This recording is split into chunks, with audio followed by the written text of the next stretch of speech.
Hello guys, welcome back to our channel.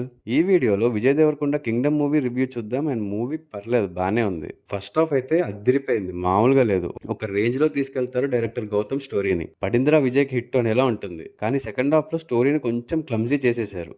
First half చూసి ఒక వేలో వెళ్తుంది అనుకుంటాం, అండ్ అలాగే స్టార్ట్ అవుతుంది కూడా. కానీ ఒక పాయింట్ వచ్చేసరికి మనం ఎక్స్పెక్ట్ చేసేదానికి టోటల్ డిఫరెంట్ గా వెళ్తుంది. అండ్ ఆ పోర్షన్ నాకు కొంచెం కనెక్ట్ అవ్వలేదు అనిపించింది. హీరోకి ఎలివేషన్ ఇవ్వడానికి స్టోరీలో ఎమోషన్ ఇంకా పెంచాలి అని ఒక ట్రాజడీ ఉంటుంది, కానీ నాకు అది పెట్టకుండా ఉండాల్సింది అనిపించింది. ఎలాగో సెకండ్ పార్ట్ కి స్టోరీని బిల్డ్ చేసుకున్నారు. ఆ ట్రాజడీ ఏదో సెకండ్ పార్ట్ లో పెట్టి ఇక్కడ ఆ సీన్ లో హీరో ఎంటర్ అయ్యి ఉంటే వేరేలా ఉండేది. కానీ మరి డైరెక్టర్ ఏమనుకున్నారో స్టోరీ అక్కడే కొంచెం డీవియేట్ అయినట్టు అనిపించింది. మళ్ళీ క్లైమాక్స్ లో ఒక సూపర్ యాక్షన్ సీక్వెన్స్ తో ఒక మంచి హైతో ఎండ్ చేశారు. స్టోరీ విషయానికి వస్తే హీరో విజయ్ అండ్ వాళ్ళ అన్న సత్యదేవ్ చిన్నప్పుడే విడిపోతారు. అండ్ సత్యదేవ్ ఒక స్మగ్లింగ్ గ్యాంగ్ కి లీడర్ అవుతాడు, విజయ్ పోలీస్ అవుతాడు. ట్రైలర్ లో చూపించినట్టే విజయ్ కి ఒక అండర్ కవర్ ఆపరేషన్ ఇస్తారు వాళ్ళ అన్నని పట్టుకోవడానికి. హీరోకి కావాల్సింది కూడా వాళ్ళ అన్న ఎక్కడున్నాడో తెలుసుకోవడమే కాబట్టి వెంటనే ఒప్పుకుంటాడు. సో ఆ తర్వాత హీరో అండ్ వాళ్ళ బ్రదర్ మధ్య వచ్చే కాన్ఫ్లిక్ట్స్ అండ్ ఆ స్మగ్లింగ్ వరల్డ్ అదంతా మిగతా స్టోరీ. హీరో వాళ్ళ అన్నని తిరిగి తీసుకొచ్చాడా లేదా అండ్ ఆ పునర్జన్మ కాన్సెప్ట్ ఏంటి అనేది మూవీ చూసే తెలుసుకోవాలి. ఇంకా పర్ఫార్మెన్సెస్ విషయానికి వస్తే విజయ్ దేవరకొండ నిజంగానే తగలబెట్టేశాడు.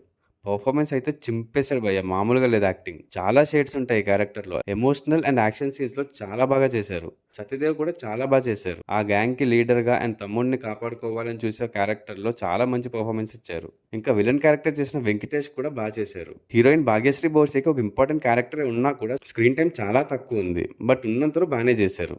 మిగతా సపోర్టింగ్ యాక్టర్స్ అందరూ కూడా వారి క్యారెక్టర్ లిమిట్స్ వరకు మంచి పర్ఫార్మెన్సెస్ ఇచ్చారు. గౌతమ్ తిన్ననుడి డైరెక్షన్ చాలా బాగుంది. ఫస్ట్ హాఫ్లో అయితే ఆ స్టోరీ బిల్డింగ్ కానీ క్యారెక్టరైజేషన్స్ చాలా బాగా చూపించారు. స్క్రీన్ ప్లే కూడా టూ గుడ్ ఉంటుంది. సెకండ్ హాఫ్లో ఆ మిడిల్ పోర్షన్ ఒక్కటి తీసేస్తే మిగతా అంతా కూడా చాలా బాగుంటుంది. ఎస్పెషల్లీ క్లైమాక్స్లో వచ్చే ఆ ఫైట్ అయితే అదిరిపోతుంది. ఆ విజువల్స్కి తోడు అనిరుద్ బీజిఎం వేరే లెవెల్. మూవీ అంతా కూడా బీజిఎం వచ్చినప్పుడల్లా ఒక హై ఫీల్ ఇస్తుంది. సాంగ్స్ కూడా బాగుంటాయి. ఏదో ఇప్పుడు ఒక సాంగ్ పెట్టాలి కదా అని పెట్టినట్టు కాకుండా స్టోరీలో ఇంటిగ్రేట్ అయ్యే ఉంటాయి. అండ్ ఇంకొక ఇంట్రెస్టింగ్ థింగ్ ఏంటంటే ఈ మూవీలో హీరో హీరోయిన్కి ఒక్క సాంగ్ కూడా ఉండదు. సినిమాటోగ్రఫీ కూడా చాలా బాగుంది. విజువల్స్ అన్ని చాలా గ్రాండ్ గా పోర్ట్రే అవుతాయి స్క్రీన్ మీద. ఓవరాల్ గా మూవీ అయితే బానే ఉంది, చూడొచ్చు. చాలా ఫ్లాప్స్ తర్వాత విజయ్కి ఒక మంచి మూవీ అండ్ హిట్ పడిందని చెప్పాలి. ఈ వీక్ లో ఇంకా వేరే ఏ మూవీస్ కూడా లేవు కాబట్టి మంచి కలెక్షన్స్ రాబడుతుంది. అండ్ మీరు కూడా వీకెండ్ టైం పాస్ కోసం వెళ్ళి చూడొచ్చు. ఈ మూవీకి నేను ఇచ్చే రేటింగ్ 3.25/5. మీరు ఆల్రెడీ మూవీ చూసేసినట్టయితే మీకు ఎలా అనిపించిందో కమెంట్స్ చేసి చెప్పండి. అలాగే మా వీడియో మీకు నచ్చినట్టయితే లైక్ చేసి మీ ఫ్రెండ్స్ అండ్ ఫ్యామిలీ మెంబర్స్కి షేర్ చేయండి. Also follow us on Facebook and Instagram. Thanks for watching. See you in the next video. Adios.